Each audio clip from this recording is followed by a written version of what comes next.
Welcome to all of you. তোমাদের সকলকে ইতিহাস পাঠশালা ইউটিউব চ্যানেলে স্বাগত। আমি মীনাক্ষী। এর আগের ক্লাসগুলোতে আমরা প্রাচীন ভারতের ইতিহাসের মূলত প্রাগ ঐতিহাসিক যুগ থেকে শুরু করে হর্ষবর্ধন রাজত্বকাল পর্যন্ত আলোচনা করেছিলাম। তো আজকের ক্লাসে আমরা দক্ষিণ ভারতের বিভিন্ন ধরনের রাজবংশ রয়েছে, যেমন ধরো বাতাবি চালুক্য রয়েছে, তারপর রাষ্ট্রকূট, এছাড়া ধরো পল্লব রাজবংশ, চোল বংশ এবং উত্তর ভারতের গুর্জর প্রতিহার বংশ, এগুলো আমরা আলোচনা করব। এবং তার সাথে সাথে আমরা সে সময়ে ভারতের ইতিহাস কি রকম ছিল, তাদের ইতিহাসে অবদান কি, সে সমস্ত বিষয়ে আলোচনা করব। তো প্রথমে আমরা দক্ষিণ ভারতের বিভিন্ন ধরনের আঞ্চলিক শক্তির উদ্ভব এবং রাজনৈতিক আধিপত্য লাভে যেটা প্রতিদ্বন্দ্বিতা সেটা দেখব। যেখানে দেখো যে বিন্ধ্য পর্বতের, এই যে ধরো দক্ষিণ ভারত বলছি, তাহলে এটার বিস্তারটা কোথা থেকে? বিন্ধ্য পর্বত এটা হচ্ছে এমন একটা পর্বত যেটা ভারতকে দুই ভাগে ভাগ করেছে। একটাকে বলা হচ্ছে উত্তর, আর একটাকে বলা হচ্ছে দক্ষিণ। এবার বিন্ধ্য পর্বতের যেটা উত্তর দিক, মানে উপরের দিকটা হচ্ছে উত্তর ভারত, এবং বিন্ধ্য পর্বতের যেটা নিচের দিকটা সেটা হচ্ছে দক্ষিণ ভারত। তো বিন্ধ্য পর্বতের দক্ষিণে তুঙ্গা ভদ্র নদী পর্যন্ত অঞ্চল দাক্ষিণাত্য নামে পরিচিত। দাক্ষিণাত্য আছে, তারপরে দেখবে সদূর দক্ষিণ সেটা আমরা পাবো, সেটা আমরা আলোচনা করব, যেখানে আমরা চোল রাজবংশ সম্পর্কে জানবো। তো এই সময় দেখা যাচ্ছে যে সাতবাহন বংশের পতনের পর দক্ষিণ ভারতের রাজনৈতিক ঐক্য বিনষ্ট হয় এবং গুপ্ত সাম্রাজ্যের অবসানের পর দক্ষিণ ভারতে সেই রাজনৈতিক ঐক্য আর রইল না। এবং সে সময় দেখা যায় যে দক্ষিণ ভারতে বিভিন্ন ধরনের স্বাধীন রাজবংশের উত্থান ঘটে, যার মধ্যে রয়েছে চালুক্য, রাষ্ট্রকূট, পল্লব, চোল, কদম এবং গঙ্গ। তো আমি এর আগের ক্লাসগুলোতে তোমাদেরকে কদম এবং গঙ্গ এই দুটো রাজবংশ সম্পর্কে পড়িয়েছিলাম। আজকের ক্লাসে আমরা চালুক্য, রাষ্ট্রকূট, পল্লব, চোল এবং তার সাথে গুর্জর প্রতিহার এই রাজবংশগুলো সম্পর্কে জানবো। যেখানে দেখা যাচ্ছে যে ষষ্ঠ শতকে চালুক্যরা শক্তিশালী রাজ্য স্থাপন করলেও একসময় পল্লবদের আক্রমণে এই রাজ্য ক্ষতিগ্রস্ত হয় এবং কয়েকশো বছর ধরে রাজশক্তির মধ্যে সংঘর্ষ চলেছিল। ক্রমেই উত্তর এবং দক্ষিণের মধ্যে সমন্বয় ঘটে। তাহলে এই সময় যদি ম্যাপ দেখো, যেখানে দেখো যে এটা হচ্ছে আইহল, যেটা চালুক্য রাজবংশ, এটা হচ্ছে পল্লব, যেটা রাজধানী হচ্ছে কাঞ্চিপুরম। তাহলে চালুক্যদের রাজধানী হচ্ছে আইহল, এবং যেটা হচ্ছে পল্লবদের রাজধানী হচ্ছে কাঞ্চিপুরম। এছাড়া এখানে দেখো এটা হচ্ছে পান্ডা ডাইনেস্টি চোল, পান্ডা ডাইনেস্টির রাজধানী হচ্ছে কি মাদুরাই। তাহলে এটা হচ্ছে সে সময় ম্যাপ। তাহলে চালুক্যদের অবস্থান কোথায়? এধারে রয়েছে, এবং পল্লবদের এইখানটায়। এখন আমরা বাতাপি চালুক্য সে রাজবংশ সম্পর্কে জানবো। খ্রিস্টীয় ষষ্ঠ শতকে গুপ্ত সাম্রাজ্যের পতনের পর দাক্ষিণাত্যে চালুক্যদের নেতৃত্বে একটি রাষ্ট্রের প্রতিষ্ঠা হয়। এবার চালুক্যদের মূলত দেখা গেছে যে এরা কিছুগুলো শাখায় ভাগ হয়েছিল। চালুক্যরা স্থানীয় কানাডি ক্ষত্রিয় ছিল এবং এরা চারটি শাখাতে ভারতের বিভিন্ন অংশে শাসন করেছে, যার মধ্যে রয়েছে বাতাপি চালুক্য, বেঙ্গি চালুক্য, গুজরাটের চালুক্য ও কল্যাণীর চালুক্য। তাহলে চালুক্যদের তিনটা শাখা, যেমন দেখবে যখন আমরা প্রাচীন ভারতের শকদের সম্পর্কে জেনেছিলাম, শকরাও দেখা গেছিল পাঁচটা ভাগে ভাগ হয়ে ভারত বিভিন্ন অঞ্চলে শাসন করেছিল। ঠিক তেমনই দেখো চালুক্যদের ক্ষেত্রেও এদের চারটা শাখা ভারতের বিভিন্ন অংশে শাসন করেছিল। বাতাবি চালুক্য, তাহলে যে এখন আমরা বাতাবি চালুক্য সম্পর্কে জানবো। বাতাবি চালুক্যরা ক্ষমতা এবং প্রতিপত্তিতে শ্রেষ্ঠ ছিল এবং এদের রাজধানী ছিল বাতাবি, যেটা বিজাপুর জেলায় রয়েছে, বর্তমানে যেটা কর্ণাটকের বাদামি। ষষ্ঠ শতকে দেখা যাচ্ছে যে চালুক্যরাজ প্রতিষ্ঠা করেন জয় সিংহ, এবং 335 খ্রিস্টাব্দে চালুক্য বংশের তৃতীয় রাজা প্রথম পুলকেশী সিংহাসন আহরণের সময় থেকে চালুক্য বংশের উত্থান শুরু হয়। তাহলে চালুক্য যেটা হচ্ছে যে বাতাপি চালুক্য রাজবংশের প্রতিষ্ঠাতা কে? তাহলে এটা হবে প্রথম পুলকেশী। তাহলে প্রথম পুলকেশী তিনি বাতাবির চালুক্য বংশের প্রতিষ্ঠা করেছিলেন। এবার তিনি নিজ ক্ষমতা পরিচয় দেওয়ার জন্য অশ্বমেধের যজ্ঞ করেছিলেন।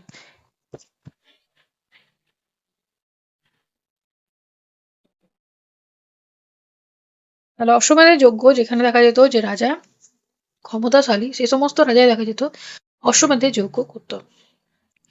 এবার তার মৃত্যুর পর দেখা যায় তার পুত্র প্রথম কীর্তিবর্মন 566 খ্রিস্টাব্দে সিংহাসনে বসেন এবং তিনি বেলারি, উত্তর কোকণ এবং উত্তর কানাডা জয় করেন। কীর্তিবর্মনের পর তার ভাতা হচ্ছে মঙ্গলেশ, তিনি শাসন করেছিলেন। তিনি মধ্য এবং উত্তর মহারাষ্ট্র দখল করেছিলেন। এবং নিজ পুত্রকে সিংহাসনে উত্তরাধিকারী করার চেষ্টা করলে কীর্তিবর্মনের পুত্র দ্বিতীয় পুলকেশীর সাথে গৃহযুদ্ধ হয় এবং মঙ্গলেশকে পরাজিত করে এবং সিংহাসন আহরণ করে। এখন আমরা দ্বিতীয় পুলকেশী সম্পর্কে জানব। তিনি ছিলেন এই বংশের সর্বশেষ নরপতি এবং তিনি পরমেশ্বর, পরম ভাগবত, পৃথিবী বল্লভ ইত্যাদি উপাধিতে ভূষিত হয়েছিলেন। এবং তার একটি প্রশস্তি রয়েছে, আইহল প্রশস্তি, যেটা তার শোভাকবি রবিকীর্তি রচিত। এখান থেকে এবং হিউয়েন সাংয়ে যেটা ভ্রমণ থেকে আমরা দ্বিতীয় পুলকেশীর রাজত্বকাল সম্পর্কে নানান তথ্য পেয়ে থাকি। এবং রাজত্বের প্রথম দিকে অভ্যন্তরীণ বিদ্রোহ দমনে তিনি ব্যস্ত ছিলেন, অর্থাৎ দ্বিতীয় পুলকেশী। তিনি দেখা গেছিল যে কদমের রাজধানী জয় করেছিলেন, এছাড়া মহীশূরের গঙ্গরাজ্য, উত্তরের কোকনের মৌর্য রাজ্য এবং মালাবারের অলুপ অঞ্চল দখল করেছিলেন এবং তিনি গুর্জর জাতিকে পরাজিত করেছিলেন। সদূর দক্ষিণ, দেখো আমরা দাক্ষিণাত্য বললাম, তাহলে উত্তর ভারত দাক্ষিণাত্য, তারপরে রয়েছে সদূর দক্ষিণ। তো সদূর দক্ষিণে চের চোল পাণ্ড্য রাজ্য তার অধিকারভুক্ত হয়। হর্ষবর্ধন দাক্ষিণাত্যে সাম্রাজ্য বিস্তারের জন্য নর্মদা অতিক্রম করতে অগ্রসর হলে দ্বিতীয় পুলকের সাথে যুদ্ধ হয় এবং হর্ষবর্ধন কি পরাজিত হয়েছিল। এবং এই সাফল্যের পর দেখা যাচ্ছে যে দ্বিতীয় পুলকেশী তিনি পরমেশ্বর উপাধি গ্রহণ করেছিলেন। এছাড়া দেখা যাচ্ছে দ্বিতীয় পুলকেশী তিনি পল্লব রাজ প্রথম মহেন্দ্র বর্মনকে পরাস্ত করেছিলেন এবং পল্লবদের কিছু অঞ্চল দখল করেছিলেন। এবং দ্বিতীয় পুলকেশীর রাজত্বের শেষ দিকে দেখা যায় মহেন্দ্র বর্মন এর পুত্র, তাহলে মহেন্দ্র বর্মনকে দেখো এখানে পরাস্ত করছে, তাহলে মহেন্দ্র বর্মনের পুত্র প্রথম নরসিংহ বর্মন পিতার পরাজয়ের প্রতিশোধ গ্রহণের জন্য দেখা যায় 642 খ্রিস্টাব্দে মণিমঙ্গলে যুদ্ধ হয় এবং দ্বিতীয় পুলকেশীকে পরাজিত এবং নিহত করেন এবং চালুক্য রাজধানী ধ্বংস করেছিলেন। তাহলে দেখা গেছিল যে প্রথম যেটা নরসিংহ বর্মন তার পিতাকে দেখা গেছিল দ্বিতীয় পুলকেশী পরাজিত করেছিল এবং এটার প্রতিশোধ নেওয়ার জন্য দেখা যাচ্ছে যে মণিমঙ্গলে যুদ্ধ হয়েছিল এবং এই যুদ্ধে দেখা যায় দ্বিতীয় পুলকেশীকে পরাজিত করে এবং নিহত করে। তাহলে দ্বিতীয় পুলকেশী নিয়ে যদি আমরা জানতে চাই, তাহলে হিউয়েন সাং এর মতে দ্বিতীয় পুলকেশী দাক্ষিণাত্যের শ্রেষ্ঠ রাজা ছিলেন এবং তিনি ক্ষুদ্র রাজ্যকে উত্তরের গুজরাট থেকে দক্ষিণের পাণ্ড্য রাজ্য পর্যন্ত বিস্তার করেছিলেন। দ্বিতীয় পুলকেশীর সুশাসন, দানশীলতা এবং প্রজা কল্যাণকর প্রশংসার করেছেন হিউয়েন সাং। এছাড়া দেখা যাচ্ছে যে অজন্তা যেগুলো চিত্রগুলোতে চালুক্য চিত্রশিল্পের নিদর্শন মেলে। এবং দ্বিতীয় পুলকেশী তিনি নিজে শৈব হলেও বৌদ্ধ ধর্মের প্রতি তার উদারকতা ছিল এবং পারস্যের সম্রাটের সঙ্গে তিনি দূত বিনিময় করেছিলেন। দ্বিতীয় পুলকেশী নিজেকে দক্ষিণাপদ বলতেন। তাহলে দ্বিতীয় পুলকেশীকে কি বলা হয়? দক্ষিণাপদ। আর উত্তরাপদ কাকে বলা হয়? হর্ষবর্ধনকে বলা হয়। হর্ষবর্ধন তাকে বলা হয় উত্তরাপদ, আর দক্ষিণাপদ হচ্ছে দ্বিতীয় পুলকেশী। এরপর আমরা দেখবো যে পরবর্তী যেটা চালুক্য রাজাগণ, যেখানে দ্বিতীয় পুলকেশীর মৃত্যুর পর সাময়িকভাবে চালুক্য শক্তি দুর্বল হয় এবং তার পুত্র প্রথম আদিত্য পল্লবদের কবল থেকে পৈতৃক রাজ্য উদ্ধার করতে সমর্থন হয়। এবং খ্রিস্টীয় অষ্টম শতাব্দীর মধ্যভাগ থেকে তার মধ্যভাগ পর্যন্ত দেখা যায় পল্লব এবং চালুক্য দ্বন্দ্ব চলতে থাকে। এবং দ্বিতীয় যেটা বিক্রমাদিত্যের পুত্র ছিল কীর্তিবর্মন, তিনি রাষ্ট্রকূট রাজা দন্তি দুর্গের নিকট পরাজিত হয়। তাহলে দ্বিতীয় বিক্রমাদিত্যের পুত্র কীর্তিবর্মন দেখা যাচ্ছে রাষ্ট্রকূট রাজ দন্তি দুর্গের নিকট পরাজিত হন এবং অবশেষে দেখা যাচ্ছে যে আনুমানিক 753 খ্রিস্টাব্দে চালুক্য শাসনের অবসান ঘটে। অর্থাৎ বলতে পারো যে এই বংশের বাতাবি চালুক্য বংশের শেষ রাজা হচ্ছে দ্বিতীয় কীর্তিবর্মন। তাহলে চালুক্য বংশের শেষ শাসক হচ্ছে দ্বিতীয় কীর্তিবর্মন। এখানকার যদি ধরো বাদামি চালুক্য যদি স্থাপত্য রীতি দেখো, তাহলে এখানে দেখা যাচ্ছে যে বেসর শিল্পী সূচনা হয়েছিল। বাদামির আইহোল একে ভারতীয় মন্দিরের স্থাপত্য বলা হয়। পেটকলের মন্দিরগুলি বর্তমানে ইউনেস্কোর ওয়ার্ল্ড হেরিটেজ সাইটের অন্তর্ভুক্ত। এখন আমরা চালুক্যদের যে 4টা শাখা ছিল, তো একটা দেখলাম বাদামি। এরপর আমরা বেঙ্গি যেটা চালুক্য, যেটাকে বলা হচ্ছে ইস্টার্ন চালুক্য অফ বেঙ্গি, তার সম্পর্কে জানবো। এবার এর সাথে বাতাবি চালুক্যর সাথে যেটা হচ্ছে বেঙ্গি চালুক্য, এদের পার্থক্য কি ছিল? যে বেঙ্গি চালুক্যরা মূলত বাদামি চালুক্য বংশের একটি শাখা এবং তারা কন্নড় ভাষার পরিবর্তে তেলুগু ভাষাকে রাজকীয় মর্যাদা দিয়েছিল এবং এই জন্যই তাদের পূর্ব চালুক্য বলা হয়, যাতে পশ্চিমের চালুক্যদের থেকে তাদের আলাদা করা যায়। তাহলে ভাষার ভিত্তিতে দেখো তারা কন্নড় ভাষার পরিবর্তে তেলুগু ভাষাকে দেখা গেছিল রাজকীয় মর্যাদা দিয়েছিল। তাহলে এটাই ছিল পূর্ব চালুক্যর সাথে পশ্চিম চালুক্যর পার্থক্য। প্রতিষ্ঠাতা হচ্ছে যে বাদামের শক্তিশালী রাজা দ্বিতীয় পুলকেশীর ভাই হচ্ছে কুবজ, বিষ্ণুবর্ধন তিনি দেখা যায় 624 খ্রিস্টাব্দে এই বংশের প্রতিষ্ঠা করেন এবং রাজধানী ছিল পৃষ্ঠপুর অর্থাৎ পিঠপুর, যেটা পুরাম যেটা বর্তমানে, এবং পরবর্তীতে দেখা যায় বেঙ্গি এবং সর্বশেষে দেখা যাচ্ছে যে রাজমহেন্দ্রীতে স্থানান্তর করেছিল রাজধানী। ভৌগোলিক যদি অবস্থান দেখো, তারা অন্ধ্রপ্রদেশে বসবাস করত এবং কৃষ্ণা এবং গোদাবরী নদীর মধ্যবর্তী উর্বর এলাকাটি ছিল তাদের মূল কেন্দ্র। এই বংশের বিভিন্ন ধরনের শাসক রয়েছে, যার মধ্যে রয়েছে কুব্জ বিষ্ণুবর্ধন, যিনি এই বেঙ্গি যেটা চালুক্য বংশ প্রতিষ্ঠা করেন এবং তিনি বিষম সিদ্ধি উপাধি গ্রহণ করে, যার মানে হচ্ছে যিনি কঠিন বাধা বা অসম্ভব কাজকেও জয় করতে পারে, এবং তিনি তার মুদ্রাতে এই নাম ব্যবহার করে। এরপর রয়েছে প্রথম বিজয়াদিত্য, তারপরে তৃতীয় গুণক বিজয়াদিত্য। তিনি রাষ্ট্রকূটদের পরাজিত করে নিজের আধিপত্য বিস্তার করেছিলেন। এবং তারপর রয়েছে প্রথম চালুক্য ভীম, যিনি রাজমহেন্দ্রীতে অর্থাৎ তাদের রাজধানীতে সুন্দর দাবি স্থাপত্য মন্দির নির্মাণ করেছিলেন। সাংস্কৃতিক যদি অবদান দেখো বেঙ্গি চালুক্যদের, তাহলে তাদের শাসনকালে তেলুগু ভাষার সাহিত্যের স্বর্ণযুগ ছিল। শুরুতে দেখা যায় যে তারা সংস্কৃতের পৃষ্ঠপোষক করত এবং তেলুগু সাহিত্যের ব্যাপক উন্নতি ঘটেছিল। তাহলে প্রথমে তারা সংস্কৃতের পৃষ্ঠপোষক করলেও পরে দেখা যায় তেলুগু ভাষার পৃষ্ঠপোষকতা করে এবং এটার উন্নত হয়। বিখ্যাত কবি নায়নায়া দেখা গিয়েছিল, যিনি মহাভারতকে তেলুগুতে অনুবাদ করেছিলেন এবং তিনি এই বংশের রাজা রাজরাজ নরেন্দ্র সভাকবি ছিলেন। ধর্ম যদি দেখো, তাহলে হচ্ছে যে তারা মূলত হিন্দু ধর্মের অনুসারী ছিলেন এবং অসংখ্য শিব মন্দির নির্মাণ করেছিলেন। দাক্ষারামাম এবং সামালকোটার মন্দিরগুলি স্থাপত্য শিল্পের শ্রেষ্ঠ উদাহরণ। বেঙ্গি যারা চালুক্যদের স্থাপত্য শিল্পকে বেসর শিল্প বলা হয়। বেসর শিল্প মানে হচ্ছে যে উত্তর ভারতে যেটা মন্দির যেটা বানানো হতো সেটা হচ্ছে নাগর শৈলীতে, এবং দক্ষিণ ভারতে যে সকল মন্দির আমরা দেখতে পাই স্থাপত্য রয়েছে সেখানে আমরা দাবির শৈলী দেখতে পাই। তাহলে দাবির আর নাগর এবং দাবির এই দুটো সংস্কৃতির মিশ্রণ বলতে পারো বেসর শিল্পী। বিজয়াদিত্য, যিনি তার শাসনকালে 108টি শিব মন্দির নির্মাণ করেছিলেন এবং তার নির্মিত বিখ্যাত মন্দিরগুলির মধ্যে পাঞ্জারাম ক্ষেত্র অন্যতম, এবং এর মধ্যে দাক্ষারা মাম, তারপর হচ্ছে কুরারা মাম, তারপর হচ্ছে আমারা মাম মন্দিরের কারুকার্য আজও পর্যটকদের মুগ্ধ করে। বেঙ্গি চালুক্যরা সোনা এবং রূপার মুদ্রা ব্যবহার করত এবং তাদের মুদ্রার পাশে চালুক্যদের প্রতীক বরাহ মানে হচ্ছে বন্য শূকর এবং অন্য পাশে রাজার নাম খোদাই করা থাকতো। এবং দেখা যায় যে দক্ষিণ পূর্ব এশিয়ার দেশগুলির সাথে তাদের নিয়মিত ব্যবসা বাণিজ্য চলতো। জাভা, সুমাত্রা, শ্রীবিজয়া সাম্রাজ্যের সঙ্গে তাদের বাণিজ্যিক সম্পর্ক ছিল। এই যে দক্ষিণ ভারতের যে সকল আমরা রাজবংশ দেখছি, তারা কিন্তু নৌবাহিনীতে খুবই পারদর্শী ছিল। নৌবাহিনীতে, কারণ দক্ষিণ ভারতে যদি ম্যাপ দেখো, তাহলে দেখো পুরো দিকটা রয়েছে, পুরো চারদিকে দেখা গেছে মানে চারদিকে রয়েছে জলরাশিতেই পরিপূর্ণ। এখন আমরা যে এই বংশটা কিভাবে পতন করলো বেঙ্গি চালুক্যদের সেটা সম্পর্কে জানবো।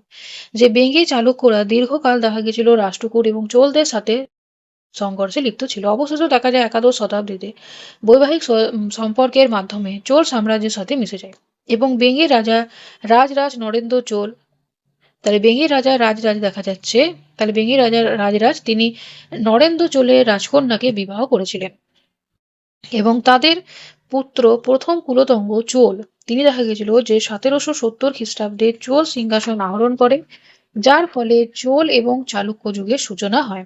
তাহলে এটা আরেকবার বলে দিই যে বেঙ্গির রাজা ছিল রাজরাজ, তাহলে বেঙ্গির রাজা রাজরাজ তিনি কি করেছিলেন, নরেন্দ্র চোলের রাজকন্যাকে বিবাহ করেছিলেন এবং তাদের যেটা পুত্র তার নাম হচ্ছে প্রথম কুলোতুঙ্গ। দেখা যাচ্ছে যে কুলোতুঙ্গ চোল 1070 খ্রিস্টাব্দে চোল সিংহাসন আহরণ করেছিলেন এবং যার ফলে চোল এবং চালুক্য যুগের সূচনা হয়েছিল এবং তিনি যে বংশটা প্রতিষ্ঠা করেছিলেন তার নামটা একটু লিখে দিই, তার চালুক্য বংশ। আশা করি তোমরা বুঝতে পারছো যে আমি কি লিখতে চাই। যে চালুক্য বংশটা হচ্ছে চালুক্য বংশ। এখানে দেখা গেছিল যে এই যে রাজবংশটা, তো প্রথম কুলোতুঙ্গ চোল করেছিলেন এবং তার শরীরে চোল এবং চালুক্য উভয় রক্তই প্রবাহিত হয়েছিল, যার জন্য তার প্রতিষ্ঠিত বংশকে বলা হয় চোল চালুক্য বা চলুক্য বংশ বলা হয়। এবং প্রথম যেটা কুলোতুঙ্গ চোল, তিনি বা দেখা গেছিল যে তৃতীয় রাজেন্দ্র চোল নামেও পরিচিত। তাহলে তৃতীয় রাজেন্দ্র চোল নামেও পরিচিত ছিলেন। এখন আমরা রাষ্ট্রকূট রাজবংশ সম্পর্কে জানবো, যেখানে দেখা যাচ্ছে যে রাষ্ট্রকূটরা দাক্ষিণাত্যে দেখা গেছিল যে 200 বছরেরও বেশি সময় শাসন করেছিল। তাহলে 200 মানে কত? 200 বছর। তাহলে 200 বছর তারও বেশি। যারা মূলত দক্ষিণ এবং মধ্য ভারতের অষ্টম থেকে দশম শতাব্দী পর্যন্ত রাজত্ব করেছিলেন। রাষ্ট্রকূটদের উৎপত্তি এবং বংশ পরিচয় সম্পর্কে জানা যায় যে রাষ্ট্রকূটরা চালুক্যদের অধীনে সামন্ত রাজা ছিলেন এবং চালুক্য পল্লবদের সঙ্গে দ্বন্দ্বের ফলে চালুক্যরা দেখা গেছিল শক্তিহীন হয়ে পড়ে এবং দন্তি দুর্গ দেখা যাচ্ছে চালুক্যরা দ্বিতীয় কীর্তিবর্মন। তাহলে আমরা কিছুক্ষণ আগে আলোচনা করলাম যে বাতাপি চালুক্য বংশ। তাহলে বাতাপি চালুক্য বংশের শেষ শাসক হচ্ছে দ্বিতীয় কীর্তিবর্মন। এবার দ্বিতীয় কীর্তিবর্মন দেখা যাচ্ছে যে তাকে পরাজিত করে দন্তি দুর্গ দেখা যাচ্ছে যে রাষ্ট্রকূট বংশ প্রতিষ্ঠা করেন।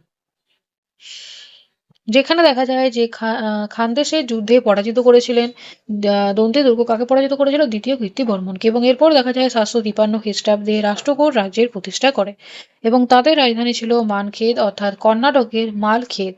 এবং তিনি সামন্ত রাজা হিসাবে চালুক্য দ্বিতীয় বিক্রমাদিত্যর সঙ্গে সহযোগিতা করেছিলেন এবং বিদেশি আরবদের আক্রমণ প্রতিহত করেন এবং তিনি স্বাধীন হয়ে মহারাজাধিরাজ উপাধি গ্রহণ করেন। এরপর রয়েছে যে সম্ভবত তিনি কাঞ্চি, কৌশল, কলিঙ্গ, মালব, গুজরাট, বেড়ার অধিকার করেছিলেন। এই দন্তি দুর্গের পর তার পিতৃব্য অর্থাৎ ভাই হচ্ছে প্রথম কৃষ্ণ, তিনি রাজা হয়েছিলেন। আর এই যে ঘটনাটা বলছে যে দন্তি দুর্গ এই যে আছে যে তিনি চালুক্যরা দ্বিতীয় কীর্তিবর্মনকে পরাজিত করে সম্পূর্ণ মহারাষ্ট্র অধিকার করে চালুক্য রাজ্যের পতন করে, এটা করেছিল কে? এটা করেছিল দন্তি দুর্গ। তারপরে দেখা যাচ্ছে যে দন্তি দুর্গের পর তার ভাই দেখা গেছে প্রথম কৃষ্ণ, তিনি রাজা হচ্ছে। তাহলে এরপর আমরা প্রথম কৃষ্ণ সম্পর্কে জানবো। তাহলে দন্তি দুর্গ এবার শেষ, এবার রয়েছে প্রথম কৃষ্ণ। তিনি দেখা গেছিল যে মহীশূরে গঙ্গরাজ এবং বেঙ্গি চালুক্য রাজকে পরাজিত করেছিলেন এবং তিনি ইলোরাতে বিখ্যাত যেটা কৈলাস মন্দির একটি পাথর কেটে নির্মাণ করেছিলেন। এরপর দেখা যায় যে প্রথম কৃষ্ণের পুত্র দ্বিতীয় গোবিন্দ রাজা হয়ে কয়েক বছর রাজত্ব করেছিলেন এবং তার অযোগ্য শাসনের ফলে তার ভাই ধ্রুব তাকে সিংহাসনচ্যুত করেছিলেন এবং গুর্জর প্রতিহার বংশের বস্ত্ররাজ পরাজিত করেন এবং তিনি পাল রাজা ধর্মপাল এবং কাঞ্চির যেটা পল্লবদের পরাস্ত করেছিলেন। তৃতীয় গোবিন্দ দেখা যাচ্ছে যে এরপর শাসক হন এবং তিনি উত্তর ভারতে প্রতিহার রাজ নাগভট্টকে পরাজিত করেছিলেন। তৃতীয় গোবিন্দ যখন উত্তর ভারতের অভিযানে ব্যস্ত সে সময় দেখা যায় দক্ষিণ ভারতে চোল, পাণ্ডব, কাঞ্চি, কেরলের নিপত্তি দেখা যাচ্ছে রাষ্ট্রকূটদের বিরুদ্ধে সংঘবদ্ধ হয়। তাহলে এরা প্রত্যেকে দেখা গেছিল রাষ্ট্রকূটদের বিরুদ্ধে ঐক্য হয়। এবার তৃতীয় গোবিন্দ যখন দেখা গেছিল উত্তর ভারতে অভিযান করতে ব্যস্ত সেই সময় দেখা যায় যে দক্ষিণ ভারতে চোল, পাণ্ডব, কাঞ্চি এবং কেরলের নিপত্তিগণ দেখা যাচ্ছে যে রাষ্ট্রকূটদের বিরুদ্ধে সংঘবদ্ধ হলে তিনি এই শক্তি সমবায়কে বিপর্যস্ত করেছিলেন। তাহলে এতজনের সংঘবদ্ধ হয়েছিল এবং দ্বিতীয় গোবিন্দ দেখা গিয়েছিল যে তাদের পরাজিত করেছিলেন এবং নিজের আধিপত্য স্থাপন করেছিলেন এবং তাকে শ্রেষ্ঠ রাষ্ট্রকূট রাজ বলে অভিহিত করা হয়, কারণ এতগুলো ধরো শক্তির বিরুদ্ধে সে যুদ্ধ করেছিল এবং তারপর তিনি জয়ী হয়েছিলেন। এরপর রয়েছে তৃতীয় গোবিন্দের পুত্রের মৃত্যুর পর দেখা যায় পুত্র আমোঘবর্ষ রাজা হন এবং তিনি শান্তিপ্রিয় ছিলেন এবং তিনি গুর্জর রাজ মিহির ভোজের আক্রমণ প্রতিহত করেন, বেঙ্গি চালুক্যদের বিরুদ্ধে জয়লাভ করেন এবং তিনি শিল্প এবং সাহিত্যের পৃষ্ঠপোষক করেছিলেন এবং নিজে দেখা গেছিল রত্নমালিক এবং কবিরাজ এই দুটি গ্রন্থ লিখেছিলেন। এরপর রয়েছে তৃতীয় কৃষ্ণ। তৃতীয় কৃষ্ণ দেখা গেছিল রাষ্ট্রকূট বংশের শেষ শক্তিশালী রাজা। তিনি দেখা গেছিল যে সিংহাসন আরোহণ করে এবং তিনি চোলদের বিরুদ্ধে দেখা গেছিল যে তোকলমে যুদ্ধ জয়লাভ করেছিল এবং চোল রাজ্যের উত্তরাংশ অধিকার করেছিল। পাণ্ডব এবং কেরলের রাজাদের পরাজিত করে তিনি রামেশ্বর পর্যন্ত অগ্রসর হয়েছিলেন এবং বিজয়স্তম্ভ নির্মাণ করে সকল দক্ষিণ দিগাধিপতি এই উপাধি গ্রহণ করেছিলেন। এছাড়া দেখা যায় তাঞ্জোর এবং কাঞ্চি দখল করেছিলেন এবং উত্তর ভারতের মালবের সঙ্গে দেখা গেছিল যুদ্ধ করে উজ্জয়িনী অধিকার করেছিলেন এবং তিনি সমগ্র দক্ষিণ জয় করেছিলেন এবং যার ফলস্বরূপ দেখা গেছিল তিনি সকল দক্ষিণ দিগাধিপতি উপাধিটা গ্রহণ করেছিলেন। এরপর রয়েছে যে তৃতীয় কৃষ্ণের মৃত্যুর পর দেখা যায় রাষ্ট্রকূট শক্তির দ্রুত পতনের দিকে অগ্রসর হয় এবং এরপর বিজয়পুরের প্রদেশে সামন্ত রাজা দ্বিতীয় তৈল বা তৈলব বিদ্রোহ করেছিল। তাহলে এই যে ধরো তৈল বা তৈলব এরা কি করছে যে কল্যাণীর যে চালুক্য, যেটা আমরা একটু পরে আলোচনা করব, কল্যাণী চালুক্য এই রাজবংশটা প্রতিষ্ঠা করেছিল। তাহলে কল্যাণী চালুক্য রাজবংশ কে প্রতিষ্ঠা করেছিল? দ্বিতীয়। এবং 1973 খ্রিস্টাব্দে দেখা যাচ্ছে যে রাষ্ট্রকূট দের শেষ রাজা দ্বিতীয় কর্কে পরাজিত করেছিলেন। এখন আমরা কনৌজের দখলে যেটা লড়াই সেটা একটু দেখবো, যে রাষ্ট্রকূটরা উত্তর ভারতের আধিপত্য এবং কনৌজ দখলের জন্য পাল গুর্জর প্রতিহারদের সাথে যে সংঘর্ষে লিপ্ত হয়েছিল সেটাকে বলা হয় ত্রিশক্তি সংগ্রাম। যেখানে আমরা দেখতে পাই পাল, গুর্জর প্রতিহার এবং রাষ্ট্রকূট তিনজন দেখা গেছিল যে কনৌজ হবে কার সেটা নিয়ে দেখা গেছিল প্রায় 200 বছর নিজেদের মধ্যে সংঘর্ষ করেছিল। এই সংঘর্ষ করেছিল কিছু সময়ের জন্য গুর্জর প্রতিহারের হয়েছিল, কখনো দেখা গেছিল রাষ্ট্রকূটদের ক্ষমতায় গিয়েছিল, কিন্তু মানে পুরোপুরিভাবে কনৌজ কারোরই হতে পারেনি। এবং এটাতে দেখা গেছিল যে এদের অনেক ক্ষতি হয়েছিল এবং আর্থিকভাবে এরা দুর্বল হয়েছিল। পরবর্তী সময়ে আমরা সেন রাজবংশ তারপরে দেখবো উত্থান হচ্ছে। তো এদের মানে শিল্প এবং স্থাপত্য যদি দেখি রাষ্ট্রকূটদের, প্রথম হচ্ছে ইলোরা এবং অজন্তা। তাদের সময় দেখা যায় ইলোরার গুহাচিত্র এবং স্থাপত্যের ব্যাপক উন্নতি হয়েছিল। এছাড়া রয়েছে এলিফ্যান্টা গুহা, যেটা মুম্বাইয়ের কাছে অবস্থিত। এলিফ্যান্টা গুহাগুলি নির্মাণে রাষ্ট্রকূটদের বড় অবদান ছিল। এটা হচ্ছে সে সময়ের ম্যাপ। এই ম্যাপটা যদি ভালো করে দেখো, এদিকে দেখো গুর্জর প্রতিহার বংশ শাসন করছে, এদিকে পাল করছে, এদিকে রাষ্ট্রকূট। এবার তারা দেখা যেত প্রায়শ নিজের মধ্যে সংঘর্ষ করতো, কেন, যে কনৌজরা হবে কার, এটা নিয়ে দেখা যেত প্রায় সংঘর্ষ চলতো। আর এদিকে দেখো পূর্ব চালুক্য, তারপর এদিকে চোর, এখানে চের, পাণ্ড্য, এই সমস্ত রাজবংশগুলো রয়েছে। এদিকে দেখো গঙ্গ রয়েছে, পারমার, চান্দেল, এগুলো। এখন আমরা কল্যাণে যেটা পরবর্তী চালুক্য বা ওয়েস্টার্ন চালুক্য তাদের সম্পর্কে জানবো।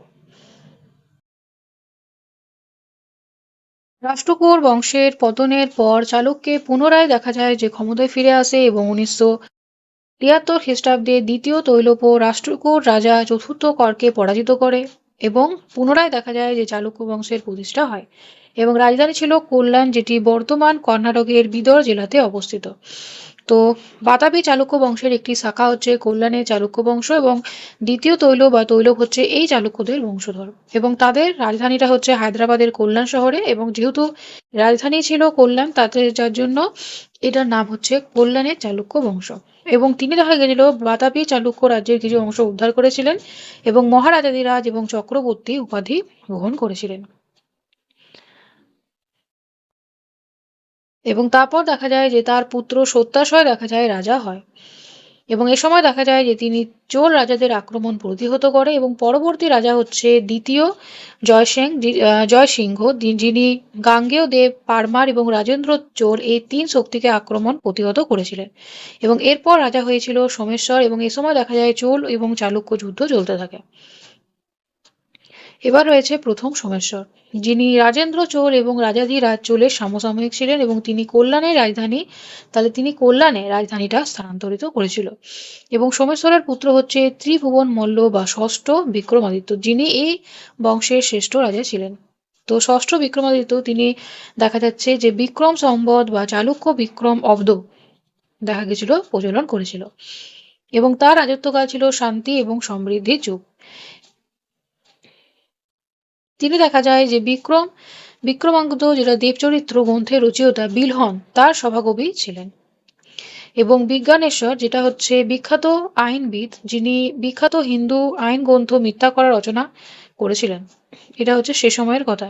তো দ্বাদশ শতাব্দীর শেষে দেখা যায় যে চালুক্যদের শক্তি কমতে থাকে এবং তাদের সামন্ত ছিল দেবগিরি, যাদব, তারপর ধরো দ্বার সমুদ্রের হৈসল, ওয়ারাঙ্গলের কাকাতিয়া নিজেদের স্বাধীনতা ঘোষণা করে এবং এই মহান সাম্রাজ্যের পতন ঘটে। তাহলে কল্যাণে যেটা চালুক্য বংশের প্রতিষ্ঠাতা হচ্ছেন দ্বিতীয়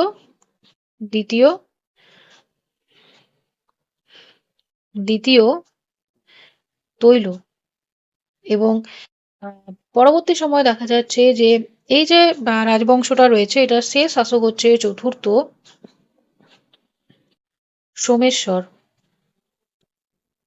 সোমেশ্বর এবং কল্যাণের চালুক্য রাজবংশে আমরা দেখতে পেলাম যে বিলহন সে সময় বিক্রমাদিত্য দেব চরিত্র এই গ্রন্থটা লিখেছিল। এছাড়া দেখা যাচ্ছে যে সময় বিজ্ঞানেশ্বরের রচিত যেটা মিতাক্ষরা, এটা মূলত হিন্দু আইন সংক্রান্ত বিষয়ের একটি সংকলন ছিল। তাহলে এগুলো আমরা দেখলাম যে কল্যাণের চালুক্য বংশ। এতক্ষণ আমরা দাক্ষিণাত্যের ভারতের ইতিহাস সম্পর্কে জানলাম, যেখানে আমরা বাদাবি চালুক্য বংশ, রাষ্ট্রকূট, তারপর ধরো কল্যাণী চালুক্য, বা তারপরে যেটা হচ্ছে বেঙ্গি চালুক্য, সেগুলো আলোচনা করলাম। এখন আমরা সদূর দক্ষিণে বিভিন্ন ধরনের রাজবংশ আলোচনা করব, যেখানে ভারতবর্ষের বিন্ধ্য পর্বতের দক্ষিণে তুঙ্গভদ্রা নদী পর্যন্ত ভূভাগকে দাক্ষিণাত্য বলা হয়। তুঙ্গভদ্রা নদীর দক্ষিণে অবস্থিত অঞ্চলকে সদূর দক্ষিণ বলা হয়। তাহলে প্রথমে হচ্ছে উত্তর ভারত, তারপরে রয়েছে দাক্ষিণাত্য, এবং তারপর রয়েছে সদূর দক্ষিণ। সদূর দক্ষিণে আমরা মূলত পল্লব, চোল এই রাজশক্তির উত্থানের সম্পর্কে জানব।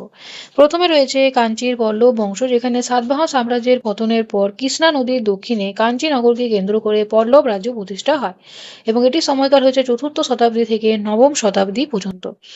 এবং পল্লবদের দেখা গেছে যে সাতবাহন বংশের একটি শাখা, কেউ বলে এটি একটি সাতবাহন বংশের শাখা, আবার কেউ বলে পল্লবরা উত্তর ভারত থেকে এসেছে।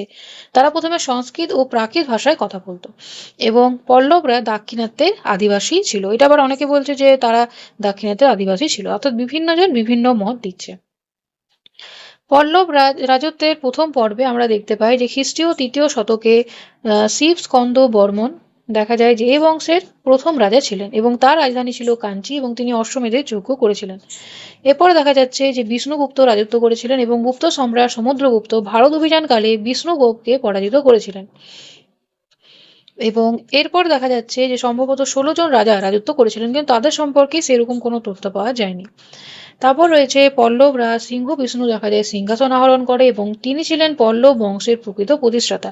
এ সময় থেকে দেখা যায় পল্লবদের ধারাবাহিক ইতিহাস জানা যায়। সিংহ বিষ্ণু চোল, চের এবং পাণ্ড্য রাজাদের পরাজিত করেছিল। তাহলে সিংহ বিষ্ণু তিনি কি করেছিলেন? চের, চোল, পাণ্ড্য রাজাদের পরাজিত করেছিল, এবং সিংহল রাজকে তিনি পরাজিত করেছিলেন। এবং তার সময় দেখা গেছে বিখ্যাত কবি ভারবি তার রাষ্ট্রভাই ছিলেন। পরবর্তী শাসক হচ্ছে মহেন্দ্র বর্মন, যিনি 600 খ্রিস্টাব্দে রাজা হয়েছিলেন, এবং তার রাজত্বকালে চালুক্য পল্লব দ্বন্দ্বের সূত্রপাত হয়, এবং চালুক্য রাজ দ্বিতীয় পুলকেশী প্রথম মহেন্দ্র বর্মনকে পরাজিত করেছিল, এবং বেঙ্গি কি করেছিল? দখল করেছিল। এবং প্রথম মহেন্দ্র বর্মন শিল্প, স্থাপত্য ও সাহিত্যের ক্ষেত্রে অবদান করেছিল। এবং তার সময় দেখা যাচ্ছে যে পল্লব স্থাপত্যে শিল্পে পাহাড় কেটে যেটা মন্দির বানানো যে রীতি, সেটা হচ্ছে পল্লব শিল্পরীতি স্থাপন করে। এবং তিনি সাহিত্য এবং সঙ্গীতের প্রতি তিনি সেটার প্রতি তিনি অবদান রেখেছেন। তিনি বিভিন্ন ধরনের গ্রন্থ রচনা করেছেন। তার রচিত ব্যঙ্গ নাটক হচ্ছে মত্রবিলাস প্রহসন, যেটি সংস্কৃত ভাষায় বিখ্যাত গ্রন্থ। এছাড়া রয়েছে মহেন্দ্র বর্মন, যিনি বিচিত্র এবং পুরুষোত্তম, তারপর হচ্ছে সত্যসন্ধ চিত্রাকারী বিভিন্ন উপাধি গ্রহণ করেছিলেন। এরপর আমরা দেখতে পাবো নরসিংহ বর্মন। এখানে দেখো মহেন্দ্র বর্মন দ্বিতীয় পুলকেশীর কাছে পরাজিত হয়েছিল। এবার এইটার প্রতিশোধ নিবে তার পুত্র নরসিংহ বর্মন। যে মহেন্দ্র বর্মনের পর তার পুত্র নরসিংহ বর্মন রাজা হন, এবং তিনি ছিলেন এই বংশের সর্বশ্রেষ্ঠ রাজা।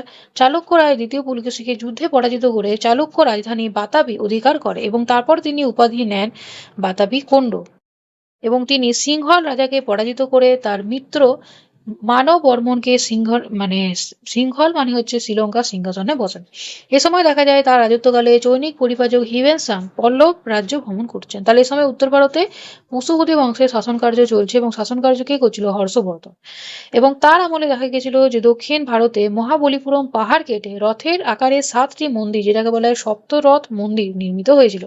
এবং এ সময় কাঞ্চি ছিল সংস্কৃত শিক্ষার অন্যতম পীঠস্থান। তো প্রাচীন ইউরোপীয় নাবিক এবং পর্যটকদের বর্ণনায় যেটা সপ্তম মন্দির রয়েছে, সেটাকে বলা হয় 7 পেগোডাস। যদিও বর্তমানে সমুদ্রের তীরে দেখা যাচ্ছে 5টি হ্রদ মন্দির, তাহলে দেখা গেছে যে দুটো সমুদ্রের তলে তলিয়ে গেছে, এবং বর্তমানে 5টা হ্রদ অর্থাৎ পঞ্চহ্রদ এটা দৃশ্যমান, অর্থাৎ দেখা যায়।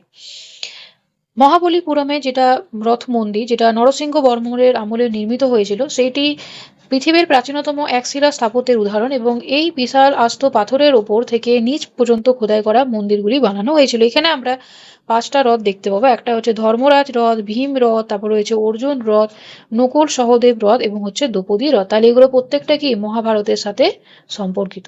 তাহলে প্রত্যেকটা হচ্ছে মহাভারতের সাথে সম্পর্কিত।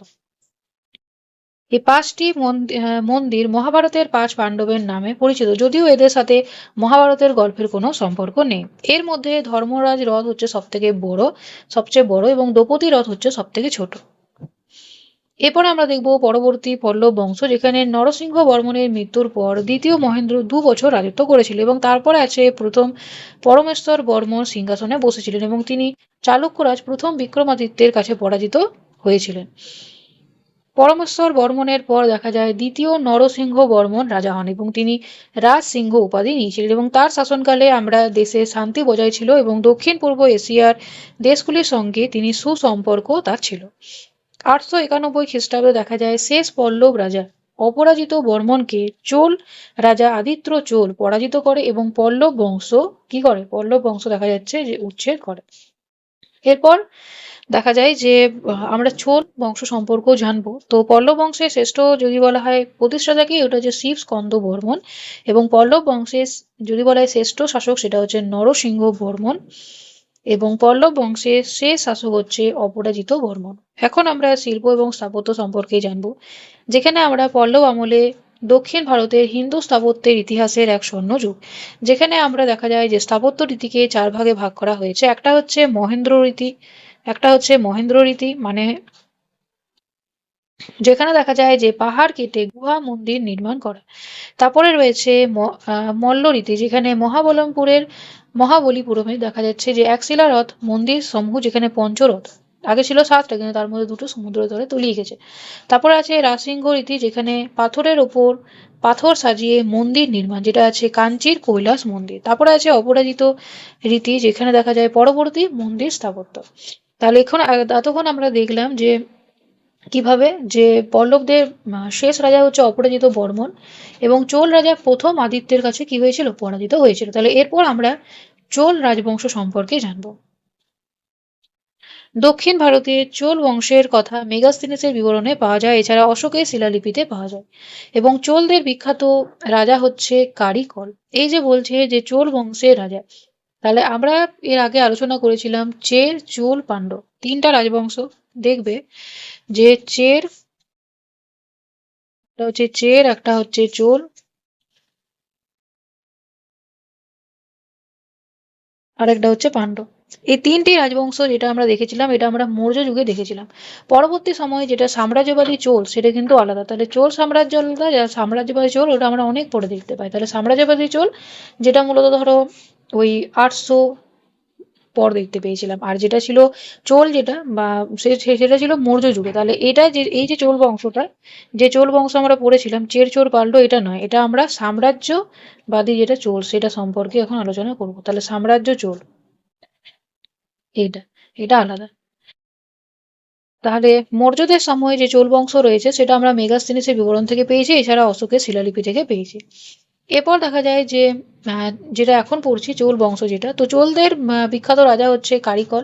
পরবর্তীকালে তিনি পল্লব এবং চালুক্যদের অধীনে সামন্ত হিসাবে পরিচিত হন, মানে সামন্ত হিসাবে দেশ শাসন করতেন।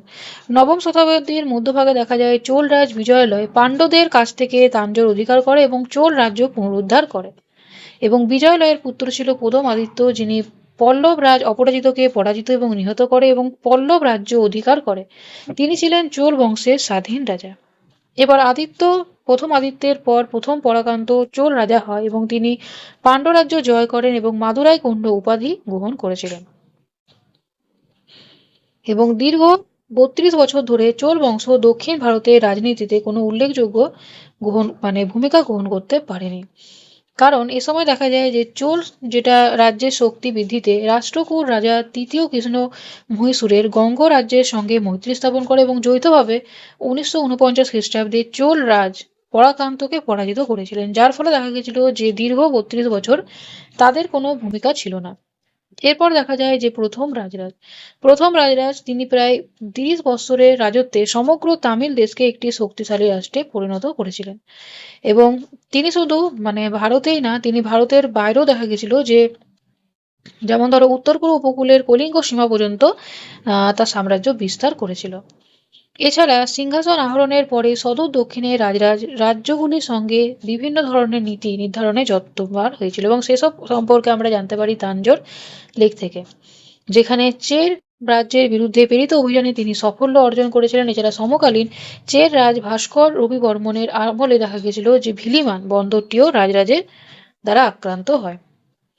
এভাবে দেখা যায় যে রাজরাজের সময় যেটা নৌবহর বা নৌশক্তি এটা প্রবল হয়েছিল তা প্রমাণিত হয় সিংহল অভিযানের মাধ্যমে। তাহলে সিংহল মানে হচ্ছে শ্রীলঙ্কা, যেখানে চোল আধিপত্য প্রতিষ্ঠার দেখা গেছিল যে সূচনা এই সময় হয়ে গেছিল। এবং সেটা কি করেছিল? সেটা করেছিল রাজরাজ চোল। এবং তিনি সিংহলে এক বিধ্বংসী আক্রমণ চালিয়েছিল এবং সিংহল রাজ পঞ্চম বর্মনকে, পঞ্চম মহেন্দ্রকে দেখা গেছিল যে পরাজিত করেছিলেন এবং রাজধানী অনুরাধাপুর ধ্বংস করেছিলেন। তাহলে সিংহলের রাজধানী হয়েছিল কি? সিংহলের রাজধানী ছিল অনুরাধাপুর, সেটা ধ্বংস করেছিল। এবং তিনি সিংহলে পোলগুরুবাই নতুন রাজধানী স্থাপন করেছিলেন এবং সিংহলের উত্তরে বিরাট এলাকা তিনি দখল করেছিলেন। তাহলে ভারতের বাইরে এমন কোনো ভারতীয় রাজা যে দেখা গেছে যে সিংহল পর্যন্ত রাজ্যটা বিস্তার করেছিল। এরপর দেখা যায় যে বেঙ্গির গৃহযুদ্ধের অবসান ঘটিয়ে রাজরাজ নিজেকে বেঙ্গি বিজেতা বলে। মানে এ সময় দেখা যায় খ্রিস্টপূর্ব দশম শতকে বেঙ্গির বিপর্যয় রাজনৈতিক পরিস্থিতির সুযোগ নিয়ে দেখা যায় পূর্ব চালুক্যর অভ্যন্তরের ব্যাপারে হস্তক্ষেপ করে এবং সেখানে গৃহযুদ্ধে তিনি শক্তি বর্মনকে সাহায্য করেছিলেন। এবং তারপর দেখা যায় যে বেঙ্গির গৃহযুদ্ধের অবসান ঘটিয়ে রাজরাজ নিজেকে বেঙ্গি বিজেতা হিসাবে ঘোষণা করে। এখানে দেখা গেছে বিভিন্ন ধরনের কূটনৈতিক সম্পর্ক করেছিলেন যেখানে রাজ্য বিস্তারের জন্য। তারপর রাজরাজের একটা উল্লেখযোগ্য ঘটনা হচ্ছে যে 12,000 দ্বীপ যেটাকে বলা হয় মালদ্বীপ বিজয় করেছিল। তাহলে মালদ্বীপ এটা হয়তো অনেকগুলো দ্বীপের সমন্বয়, তাহলে এখানে 12,000টা দ্বীপ অর্থাৎ মালদ্বীপ বিজয় করেছিল। অর্থাৎ আমরা এখান থেকে বলতে পারি যে মালদ্বীপের যে দ্বীপগুলো রয়েছে সেখানে 12,000 দ্বীপ রয়েছে, অনেকগুলো দ্বীপ নিয়ে হয়েছিল মালদ্বীপ। তো সেটা দেখা গেছিল রাজরাজ জয় করেছিলেন। এভাবে দেখা যায় যে তুঙ্গভদ্রা পর্যন্ত সমগ্র ভূখণ্ডে মালদ্বীপ সহ সমগ্র দক্ষিণ ভারতে তার অধিকারভুক্ত হয়েছিল।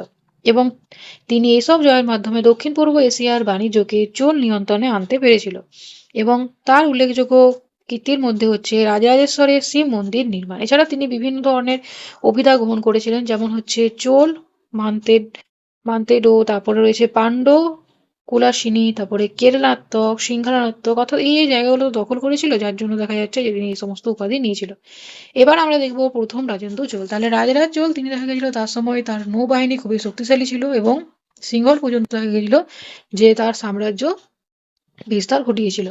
প্রথম রাজরাজের মৃত্যুর পর প্রথম রাজেন্দ্র চোল সিংহাসনে বসেন এবং তার সম্পর্কে জানতে সাহায্য করে তিরুমাল্লাই লেক এবং তিরুবাঙ্গাডু এবং তারপর লেক। রাজেন্দ্র চোলের পিতার মতে দেখা গেছিল সিংহল অভিযানে সাফল্য হয়েছিল এবং তার রাজত্বে শেষ পর্যন্ত তিনি দেখা যায় চোল আধিপত্য বজায় রাখতে পারেননি। তবে রাজত্বের শেষ পর্যন্ত তিনি চোলদের আধিপত্য বজায় রাখতে পারেননি। তো প্রথম রাজেন্দ্র চোল তিনি দেখা গেছিল যে চোল পাণ্ড্য এই উপাধিটা গ্রহণ করেছিল, যেখানে দেখা যায় পাণ্ড্য এবং কেরল রাজ্যের বিরুদ্ধে অভিযান প্রেরণ করেছিল এবং সফল হয়েছিল এবং তারপরে তিনি চোল পাণ্ড্য উপাধি গ্রহণ করেছিল। এবং এখানে দেখা যায় যে তিনি পূর্ব ভারতের অভিযান করেছিলেন। তাহলে পূর্ব ভারতের অভিযান করেছিলেন রাজেন্দ্র চোল, যেখানে তিনি বাংলার পাল রাজা প্রথম মহিরপালকে পরাজিত করেছিলেন। কত খ্রিস্টাব্দে? 1021 থেকে 23 খ্রিস্টাব্দে। এবং এরপর গঙ্গায় কোন্ড উপাধি নিয়েছিল। তাহলে তিনি পূর্ব ভারত পর্যন্ত দেখা গেছিল এসেছিল। তাহলে সিংহল পর্যন্ত গেছিল, এদিকে পূর্ব ভারত পর্যন্ত গেছিল, মানে কতটা তার সাম্রাজ্য বিস্তার হয়েছিল। এবং এরপর দেখা যাচ্ছে যে তিনি গঙ্গায় কোন্ড চোলপুরম, তাহলে চিদাম্বরের কাছে এক নতুন রাজধানী তিনি তৈরি করেছিলেন, পত্তন করেছিলেন, অর্থাৎ তৈরি করেছিলেন তো, এবং নাম দিয়েছিলেন গঙ্গায় কোন্ড চোলপুরম। এবং রাজেন্দ্র চোলের রাজত্বকালে দেখা যাচ্ছে যেটা অভিযান, সেখানে দক্ষিণ পূর্ব এশিয়া, সুমাত্রা, জাভা, মালয় এবং আরো কিছু দ্বীপের সমন্বয়ে দেখা গেছিল শ্রী বিজয় রাজ্য গড়ে উঠেছিল। এবং এ সময় দেখা যায় যে রাষ্ট্রটি শাসিত হয়েছিল সোলন্দি বংশীয় রাজাদের দ্বারা এবং তারা নৌ অভিযান প্রেরিত হয়েছিল। এবং তার নৌ অভিযানের ফলে শ্রী বিজয় রাজ্য চোলদের অধিকার প্রতিষ্ঠিত হয়। রাজেন্দ্র চোল তার রাজত্বের শেষ দিকে পাণ্ড্য ও কেরল রাজ্য অভিযান প্রেরণ করে এবং এর নেতৃত্ব দিয়েছিল তার পুত্র রাজা ধীরাজ।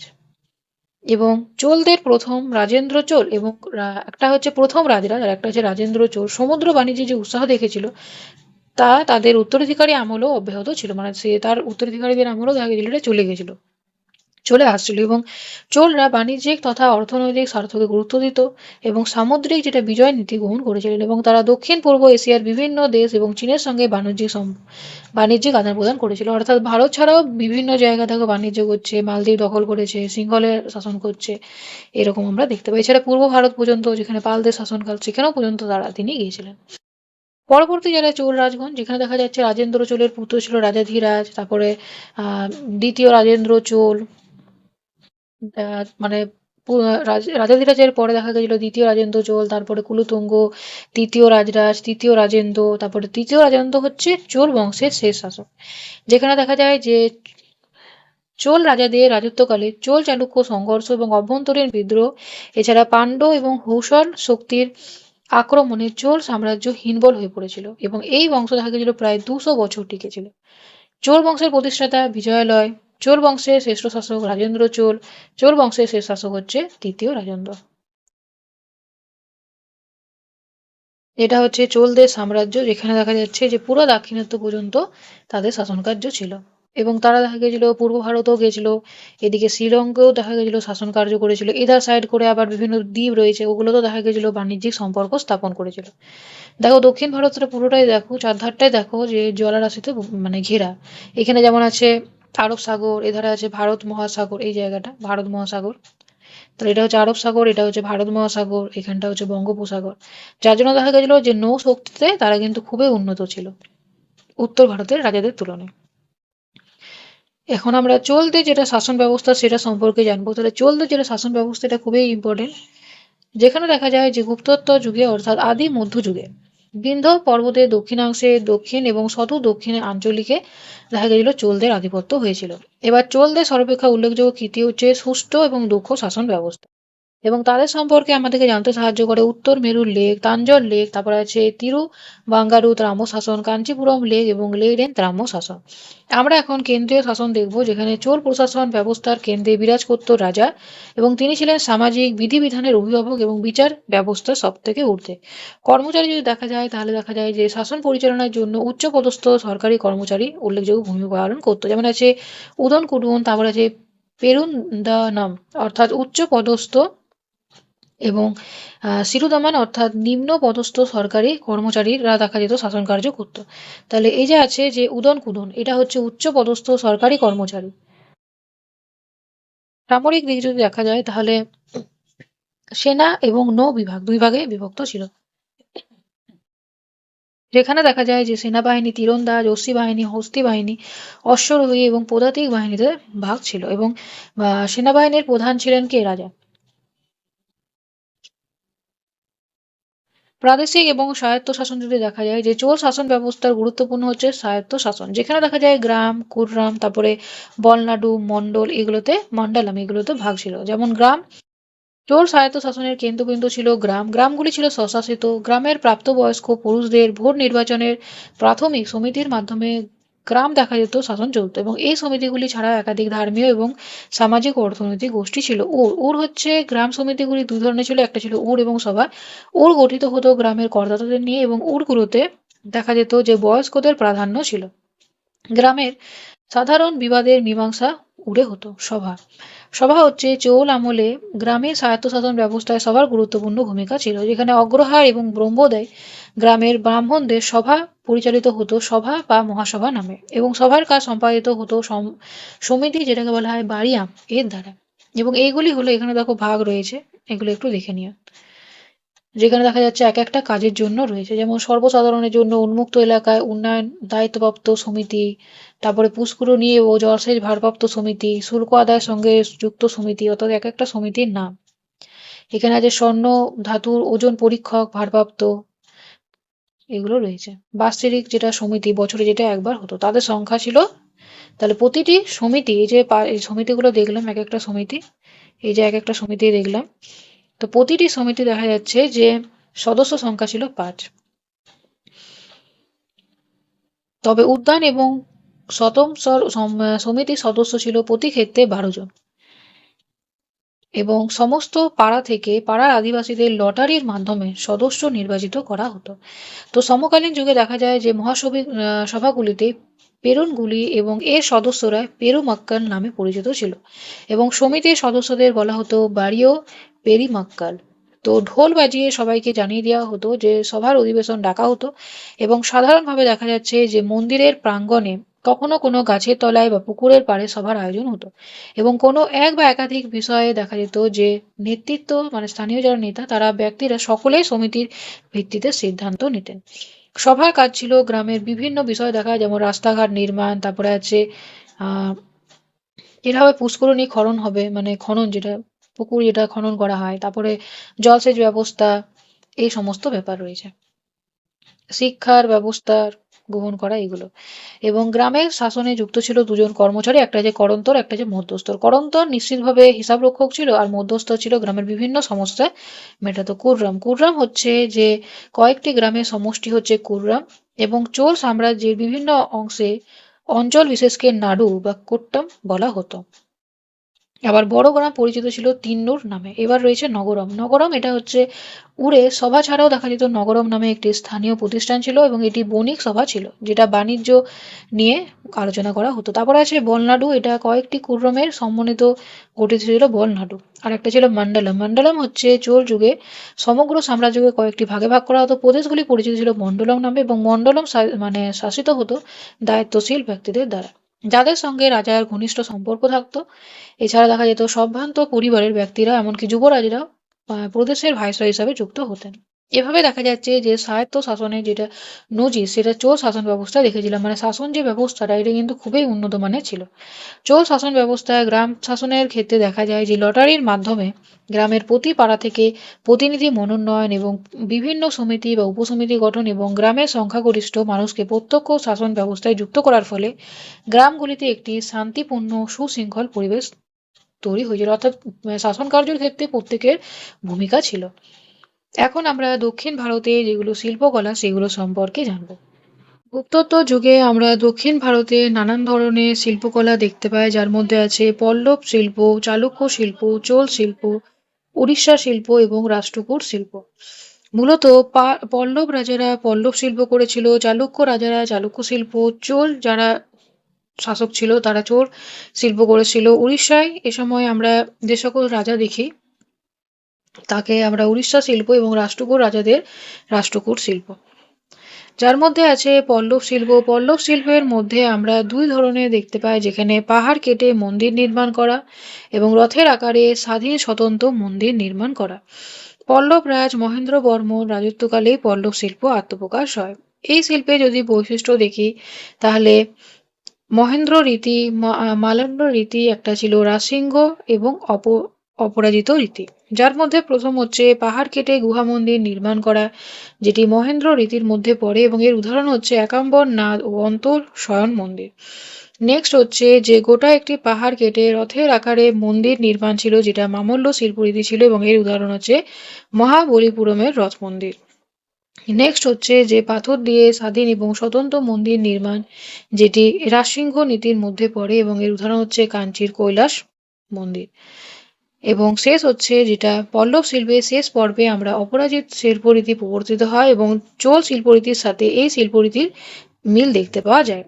এরপরে আমরা চালুক্য শিল্প দেখতে পাবো, যেখানে বহু গুহা মন্দির নির্মিত হয়েছিল। চালুক্যরাজ বিজয়াদিত্য নির্মিত সঙ্গমেশ্বর মন্দির, দ্বিতীয় বিক্রমাদিত্যের নির্মিত বিরূপাক্ষ মন্দির, এবং মঙ্গলেশ্বরের তৈরি পাহাড় কেটে, মানে মঙ্গলেশ্বরের আমলে পাহাড় কেটে বাতাপি বিষ্ণু মন্দির নির্মাণ করা হয়েছিল।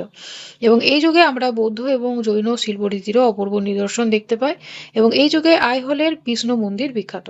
চোল শিল্পের মধ্যে এ সময় আমরা তাঞ্জোরে যেটা রাজরাজেশ্বর মন্দির, গঙ্গাইকোল্ড চোলপুরম মন্দির, মাদুরা, ত্রিচেন্নপল্লী প্রভৃতি স্থানে আমরা চোল স্থাপত্য দেখতে পাই। এছাড়া কাঞ্চিপুরে যেটা কাঞ্চিপুরমে কৈলাস মন্দির এবং গোপুরমের প্রবেশদ্বার চোল শিল্পের একটি নিদর্শন। এ সময় আমরা ব্রোঞ্জ নির্মিত নটরাজ মূর্তি দেখতে পাই। দেখবে যারা নাচ করে তারা দেখবে নটরাজের মূর্তি রাখা থাকে। আমরা যখন ছোটবেলায় জ্যামিতি বক্স কিনতাম তখন দেখবে সেখানে ব্রোঞ্জের তৈরি এই যে নটরাজের মূর্তি, তাহলে সেটা কিন্তু চোল শিল্পেরই একটি নিদর্শন। উড়িষ্যা শিল্পের মধ্যে আমরা দেখতে পাচ্ছি যে গঙ্গ বংশীয় রাজারা এ সময় দেখা গেছিল যে সমস্ত করেছিল, তার মধ্যে যেমন পুরী জগন্নাথ মন্দির এবং ভুবনেশ্বরের লিঙ্গরাজ মন্দির। এছাড়া রয়েছে কোণার্কের সূর্য মন্দির, এবং এটি 7টি ঘোড়া টানা রথের আকৃতিতে নির্মিত হয়েছে। এবং এলিফ্যান্টা এবং অজন্তার কয়েকটি গুহা মন্দির চলতে সময় নির্মিত হয়েছিল। এবার আছে যে রাষ্ট্রকূট শিল্প। রাষ্ট্রকূট শিল্পে আমরা কুটির শিল্প দেখতে পাই, যেখানে বস্ত্র শিল্প, কাষ্ঠ শিল্প, ধাতু শিল্প দেখেছিলাম, এবং রাষ্ট্রকূট রাজারা এই শিল্পগুলোর পৃষ্ঠপোষকতা করত। পল্লব শিল্পরীতির অনুসরণ করে দেখা যায় ইলোরার গুহা মন্দির রাষ্ট্রকূট আমলে নির্মিত হয়েছিল। আবার রাষ্ট্রকূট রাজা প্রথম কৃষ্ণ দেখা যাচ্ছে কৈলাসনাথ মন্দির নির্মাণ করে, এবং মন্দির কাটতে দেখা যেত বিভিন্ন ধরনের অলংকার সৌন্দর্য দেখা যেত স্থাপত্য নিদর্শন দেখতে পাওয়া যায়। রাষ্ট্রকূটদের সময় দেখা যায় যে ভাস্কর্য শিল্পের নিদর্শন, মন্দিরের গাত্রে বিভিন্ন ধরনের কাহিনী অবলম্বনে মূর্তি খোদাই রয়েছে এবং মন্দিরের দ্বারদেশে দুটি হাতির মূর্তি রয়েছে। নন্দী মন্দির, যেটি শিব মন্দির, এর মন্দিরের দ্বারদেশে ঝুলন্ত সেতুর সঙ্গে যুক্ত রয়েছে। এখন আমরা বিদেশি ভারতীয় সংস্কৃতির বিকাশ, অর্থাৎ বিদেশেও দেখা যাচ্ছে যে ভারতীয় সংস্কৃতির প্রসার ঘটেছিল সেইগুলো। যেমন প্রাচীনকাল থেকে ব্রহ্মদেশে বৌদ্ধ ধর্ম এবং হিন্দু ধর্ম, সংস্কৃত ও পালি ভাষা সুপ্রতিষ্ঠিত হয়েছিল। কোম্বোজের রাজ্যের হিন্দু রাজা যশোবর্মনের নাম অনুযায়ী রাজধানী হয় যশোধরপুর এবং পরবর্তীকালে দেখা যায় রাজা জয়বর্মন এই নগর পুনর্নির্মাণ করে এবং নগরের নাম দেয় আঙ্কর থোম। এবং এই নগরের রাজা সিন্ধু বর্মন দেখা যাচ্ছে যে আঙ্কর ভাট নামে একটি বিষ্ণু মন্দির নির্মাণ করেছিল। এই মন্দিরটি কিন্তু খুবই সুন্দর, কখনো তোমরা ইউটিউবে সার্চ করে দেখবে যে এটা অনেক সুন্দরভাবে তৈরি করা আছে। এই মন্দিরের দেওয়ালে রামায়ণ, মহাভারত এবং পুরাণের কাহিনী চিত্রিত রয়েছে এবং জবদ্বীপ শৈলন্দ রাজার প্রতিষ্ঠিত বিশাল আকারের বরবুদুর বা স্তূপের নির্মাণ রয়েছে। এখন আমরা দক্ষিণ ভারত এবং দাক্ষিণাত্যে, সদূর দাক্ষিণাত্যের আমরা রাজবংশ সম্পর্কে জেনেছিলাম। এবার এখানে দেখব যে উত্তর ভারতে গুর্জর প্রতিহার রাজবংশ, যারা মূলত অষ্টম থেকে একাদশ শতাব্দী পর্যন্ত শাসন কার্য করেছিল। তাহলে 730 থেকে 1036 খ্রিস্টাব্দ পর্যন্ত উত্তর ভারতে এরা শাসন করে এবং এরা নিজেদেরকে লক্ষণের বা বংশধর মনে করতো, তাহলে রামের ভাই মনে করতো এবং যিনি রামের প্রতিহার বা তার রক্ষী ছিলেন। এইখান থেকেই প্রতিহার যে নামের উৎপত্তি হয়েছে এবং এই রাজবংশের প্রতিষ্ঠা করেছেন প্রথম নাগভট্ট। এই সময় আমরা দেখতে পাই যে আরব আক্রমণ হয় এবং আরব আক্রমণ প্রতিহত করতে সাম্রাজ্যকে রক্ষা করেছিলেন প্রথম নাগভট্ট। বস্ত্ররাজ তার সময় দেখা গেছিল কৌনজের দখলকে নিয়ে পাল এবং রাষ্ট্রকূটদের মধ্যে দ্বিপাক্ষিক সংগ্রাম হয়েছিল এবং দ্বিতীয় নাগভট্টের সময় আমরা পাল বংশের রাজা ধর্মপালকে দেখা গেছে যে তিনি পরাজিত করছেন এবং কৌনজে নিজের সাম্রাজ্যের রাজধানী প্রতিষ্ঠা করছেন। প্রথম ভোজ এবং মিহির ভোজ, তিনি এই বংশে একজন শক্তিশালী রাজা ছিলেন, যিনি তার সাম্রাজ্য পশ্চিমে সিন্ধু নদ থেকে পূর্বে বঙ্গদেশ এবং উত্তরে হিমালয় থেকে দক্ষিণে নর্মদা পর্যন্ত বিস্তার লাভ করেছিল। মানে বিশাল তার আয়তন বাড়ানো হয়েছিল এবং তিনি তার মুদ্রায় দেখা গেছিল আদি বরাহর উপাধি খোদাই করেছিল এবং মিহির ভোজ ছিলেন ভগবান বিষ্ণুর পরম ভক্ত। আরব পর্যটক সুলেমান তার ভ্রমণ বৃত্তান্তে মিহির ভোজের শক্তিশালী বাহিনী বিশেষ প্রশংসা করেছে এবং অশ্বারোহী বাহিনী দেখা গেছে যে তিনি বিশেষ প্রশংসা করেছেন। সুলেমান তাকে ইসলাম প্রধান শত্রু বলেছে কারণ তিনি আরব বিস্তার সফলভাবে রক্ষা করেছিলেন। এরপর রয়েছে প্রথম মহেন্দ্র পাল। তিনি মিহির ভোজের পুত্র ছিলেন এবং তার রাজসভায় দেখা যায় বিখ্যাত কবি রাজশেখর, যিনি কাব্যমীমাংসা এবং কপুর মঞ্জুরি রচনা করেন। এরপর আমরা দেখতে পাবো প্রথম মহির পাল। তার শাসনকালে দেখা যায় রাষ্ট্রকূট রাজা দ্বিতীয় ইন্দ্র আক্রমণে প্রতিহার সাম্রাজ্য দুর্বল হতে শুরু করে। এরপর দেখা যাচ্ছে যে প্রতিহার যে রাজবংশটা, সেটা গুর্জর প্রতিহার রাজবংশ ধীরে ধীরে দুর্বল হচ্ছে। রাজ্যপাল, তার সময় দেখা যায় যে গজনী সুলতান মাহমুদ কৌনজ আক্রমণ করে এবং রাজ্যপাল শহর ছেড়ে পালিয়ে যায় এবং চান্দের রাজারা দেখা যায় তাকে হত্যা করে, অর্থাৎ রাজ্যপালকে। যশপাল, তিনি ছিলেন এই বংশের শেষ রাজা এবং 1036 খ্রিস্টাব্দে এই রাজবংশের অবসান ঘটেছিল। গুর্জর প্রতিহার রাজবংশের যদি স্থাপত্য দেখো তাহলে এখানে তাদের যেটা স্থাপত্য শৈলী সেটাকে মারু গুর্জর শৈলী বলা হয়। মধ্যপ্রদেশে যেটা খেজুরাহ মন্দির, প্রাথমিক শৈলীতে এদের প্রভাব লক্ষ্য করা যায়। তারা বৈষ্ণব এবং শৈব ধর্মের অনুসারী ছিল এবং সূর্যের দেবতার উপাসনা করত। সাহিত্যে যদি পৃষ্ঠপোষকতা দেখো তাহলে দেখা যায় যে এই বংশের রাজারা কবি এবং পণ্ডিতদেরকে আশ্রয় দিতেন, যেখানে বিখ্যাত কবি হচ্ছে রাজশেখর। তিনি মহেন্দ্র পালের রাজসভার রত্ন ছিলেন। রাজশেখরের গ্রন্থর মধ্যে আছে কপুর মঞ্জুরি, এছাড়া কাব্যমীমাংসা, বাল রামায়ণ এবং বৃদ্ধ শালভঞ্জিকা। তাহলে বাল রামায়ণ এই নামটা শুনে বোঝা যাচ্ছে যেটা ছোটদের জন্য রচনা করা হয়েছিল।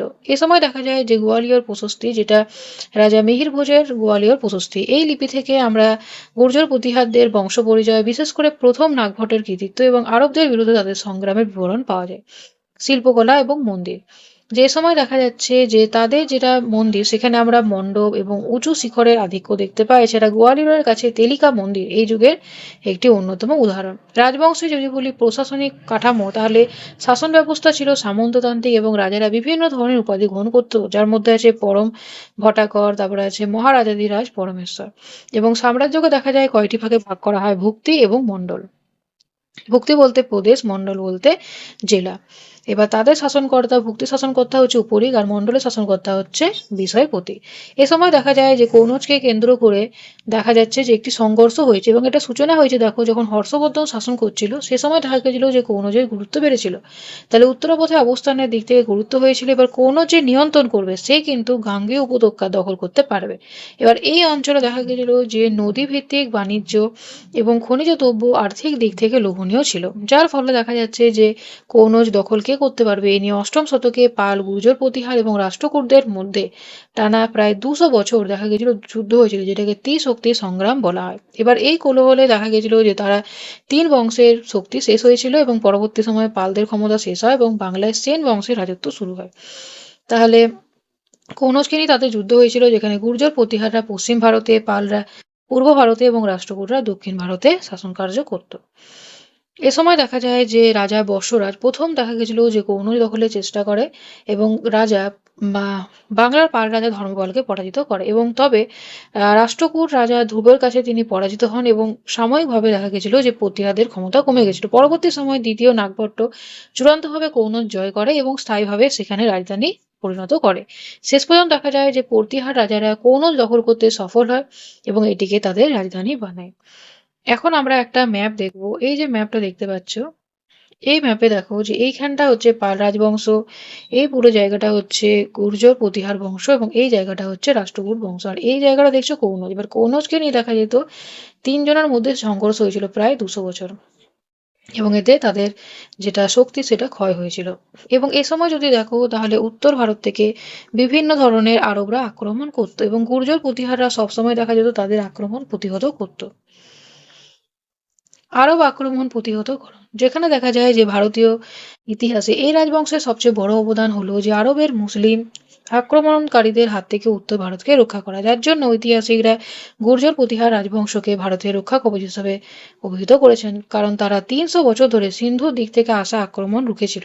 এবার এই সাম্রাজ্য কি করে, এই রাজবংশ কিভাবে পতন হলো সেটা জানবো। যেখানে রাজা মহিপালের শাসনের পর থেকে সাম্রাজ্যের মধ্যে ভাঙন দেখতে পাওয়া যায়। রাষ্ট্রকূটদের আক্রমণ, যেখানে রাজা তৃতীয় ইন্দ্রের হাতে কনৌজের পতনে দেখা যায় প্রতিহারদের মেরুদণ্ড ভেঙে যায়। অভ্যন্তরীণ বিদ্রোহ দেখা যায়, যেমন সামন্ত রাজার মধ্যে গুজরাটে চালুক্য, তারপর বুন্দেলখণ্ড, চান্দেল।